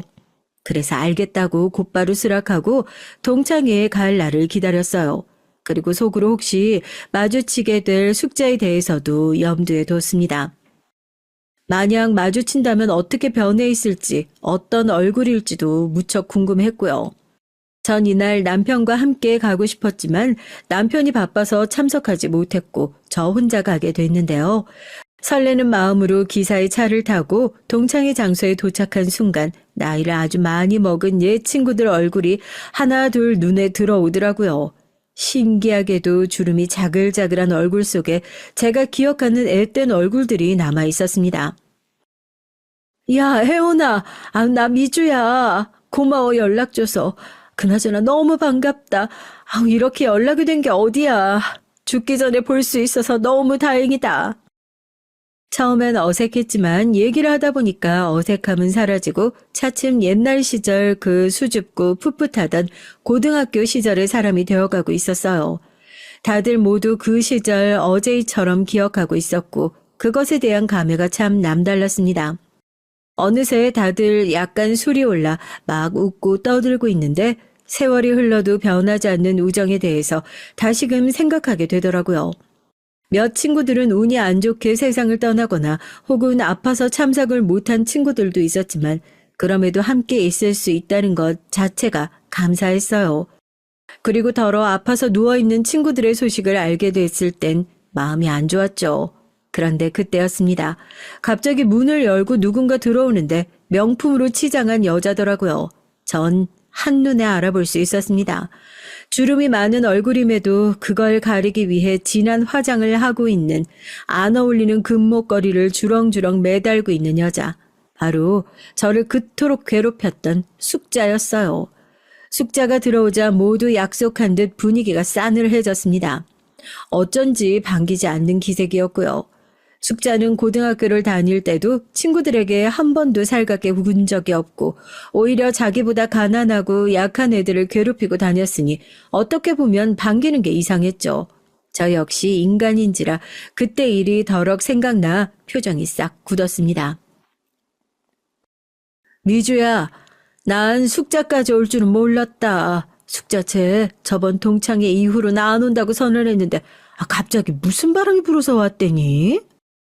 제 옆에 있던 친구가 작게 속삭이더군요. 전 그 이유가 무엇 때문인지 알 것 같았습니다. 숙자는 이상하리 많지 절 똑바로 쳐다보고 있었어요. 그러면서 제 옆에 턱 앉더라고요. 너 미주지? 반갑다. 이번에 네가 동창회에 나온다고 해서 내가 나왔지 뭐니. 아니 근데 넌 고등학교도 졸업 못했는데 우리 애들이 불러줘서 나온 거라며? 참, 우리 애들도 성격 좋네. 그나저나 잘 지내니? 네 얼굴 보니까 팔자가 좋아 보이진 않는데. 숙자는 절 보자마자 바로 시비부터 걸었어요. 그 순간만을 기다려왔다는 듯 유치하게 자기 할 말만 쏙 하더라고요. 거기다 제가 남편과 함께 못 온다는 것에 대해서도 남편과 이혼한 거냐는 둥, 남편이 별 볼 일 없이 창피해서 못 데려온 거냐는 둥, 지나친 발언들을 서슴지 않았죠. 저 또한 슬슬 화가 나기 시작했고요. 어린 시절 제게 했던 못된 짓은 싹 잊은 채로 숙자가 절 아직도 자기 집 식모로 보고 있다는 생각이 들더라고요. 내 남편은 바빠서 같이 못 왔어, 사업차. 그리고 동창회 분위기 흐리지 말고 그냥 밥이나 먹다가 가.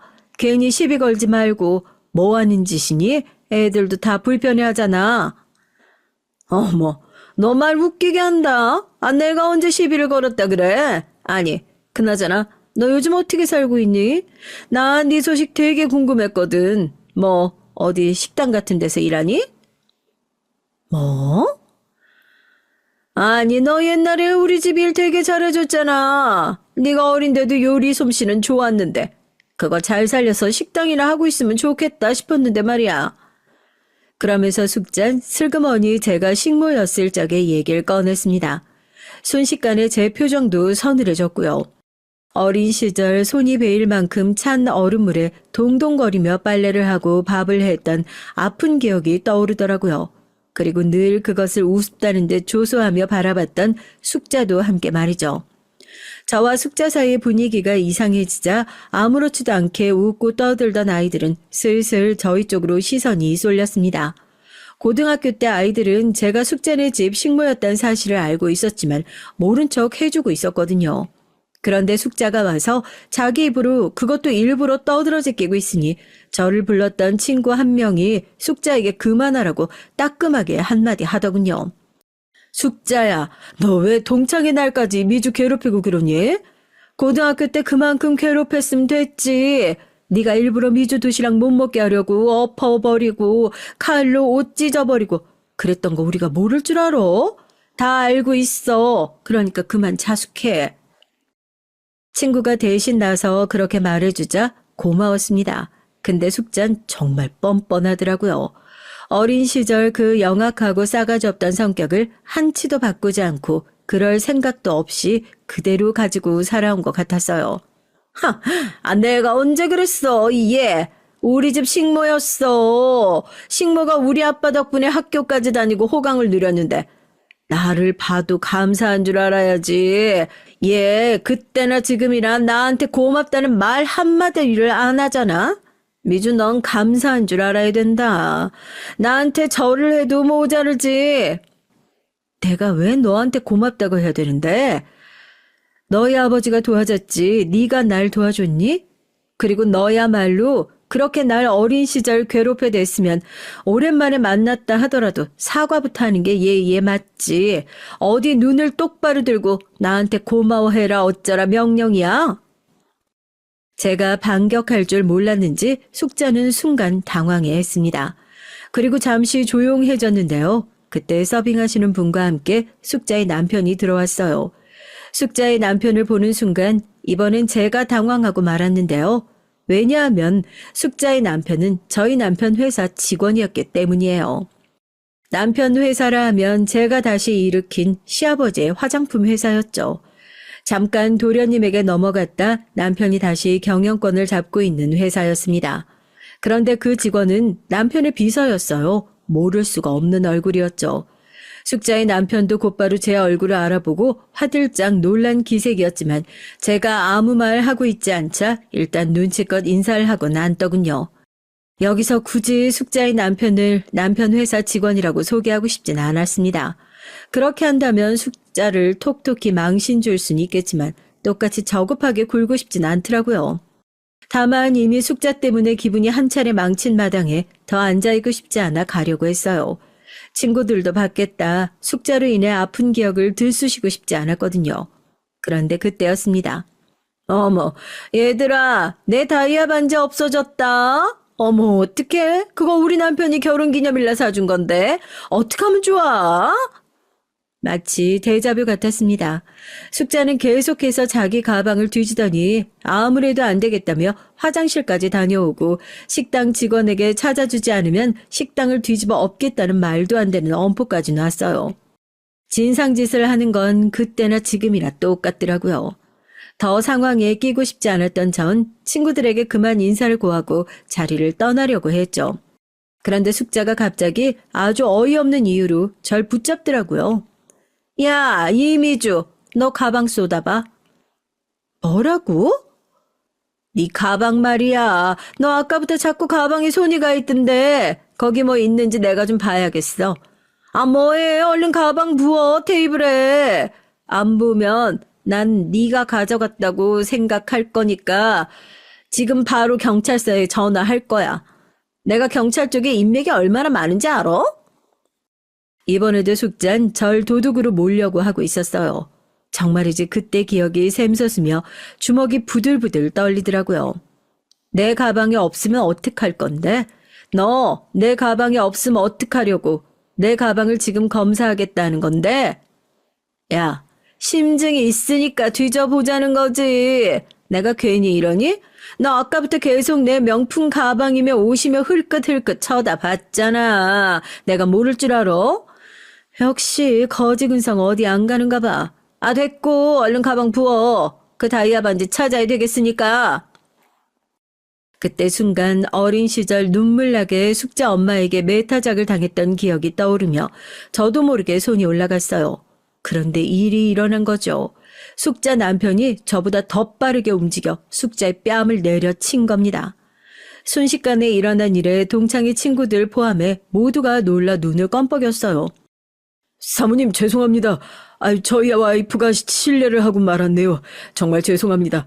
당신 얼른 사과드리지 못해? 여기 우리 회사 회장님 사모님이야. 뭐? 아, 누가 회장이라고? 아니, 얘 우리 집 식모 미주 남편이? 이때서야 전 숙자를 제대로 참교육시켜줘야겠다는 생각이 들었습니다. 아직도 숙자는 절 자기 집 식모로 깔보고 있었고 지금껏 그 긴 세월을 지나면서도 반성이라곤 단 하나도 하지 않았으니까요. 그래, 내가 사모님이네. 네 남편 회사 회장의 사모라고. 정신 차려. 너 나한테 도둑으로 누명 씨와 나 내쫓았을 때 너 때문에 네 엄마 때문에 난 얼굴에 큰 흉터 입었어. 사람들 수군거림 속에서 몇십 년을 살았다고. 제발 인간이라면 반성이라는 걸 좀 해라. 그러고 살면 너무 부끄럽지 않니? 전 그 정도 말만 남겨둔 채 기사의 차를 타고 이동했습니다. 그 뒤 숙자의 남편은 숙자를 끌고 와 죄송하다며 한 번만 용서해달라는 말을 한참 하더군요. 저희 남편은 숙자의 남편이 비소로서 오랜 시간 함께한 만큼 설마 제 얼굴을 그리 만들었던 사람이 이토록 가까이 있을 거라고는 상상치 못했다며 놀라워했어요. 너무 기가 막힌 인연이네. 하지만 선처는 해주고 싶지가 않아. 당신이 원하면 난 비서고 뭐고 자르고 싶어. 그럴 필요 없어. 그 사람이 죄를 저지른 건 아니잖아. 죄값을 치를 사람은 따로 있지. 전 숙자에게 통쾌한 한 방을 날렸다고 생각했기에 넘어갔습니다. 숙자도 이미 계급이 어떻게 바뀌었는진 여실히 알았으니 그걸로 덮고 가기로 했죠. 때론 저에게 상처를 준 사람을 인생에서 떠나보내는 것이 진정으로 용기 있는 일이라 생각이 들어서 말입니다. 여기까지가 제 얘기예요. 오래전 기억이지만 꺼내어봐 좋았습니다. 쓰다 보니 정말 다사다난한 인생이었던 것 같네요. 여러분들 모두 감기 조심하고 연말 잘 보내세요.